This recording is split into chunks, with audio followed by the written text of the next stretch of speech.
Sejak kapan menyenangkan semua orang itu menjadi tanggung jawab kamu?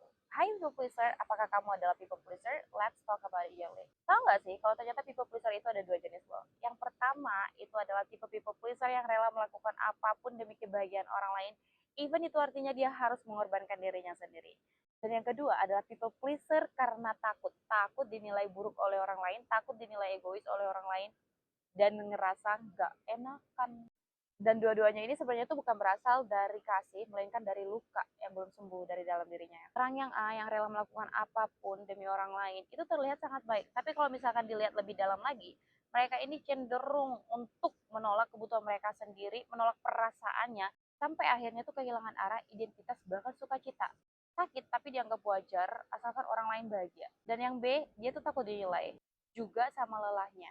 Karena sebenarnya dia tuh sadar itu bukan dirinya sendiri. Tapi karena dia tuh takut ditolak, dia tetap berpura-pura siap untuk lakukan itu. Gak enakan, khawatir apa orang lain mikir tentang dia.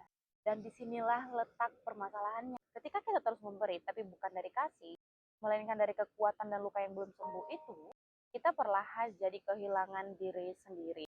Membantu orang lain itu baik, mengasihi sesama itu juga sangat penting. Tapi kasih yang sejati itu tidak menuntut kita untuk menghancurkan diri.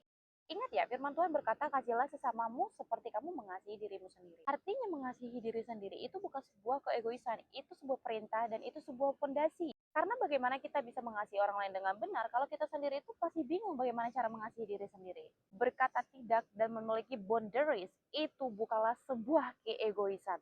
Itu adalah tindakan kasih terutama terhadap diri sendiri supaya kita itu menjadi utuh, sehat, dan bisa hadir untuk orang lain dengan versi terbaik dari diri kita. Karena ketika kita utuh itu jauh lebih berdampak daripada ketika kita itu berpura-pura untuk kuat padahal kita itu lemah.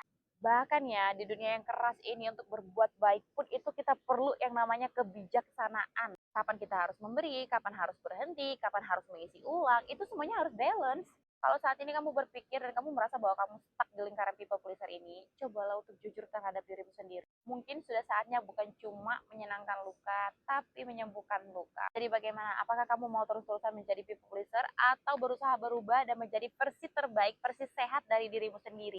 Karena untuk berdampak dan mengasihi dengan tulus keluar, kita harus mulai dari dalam diri kita dulu. Kasih sejati itu datang dari hati yang utuh, bukan dari hati yang lelah karena terus berusaha untuk terlihat baik.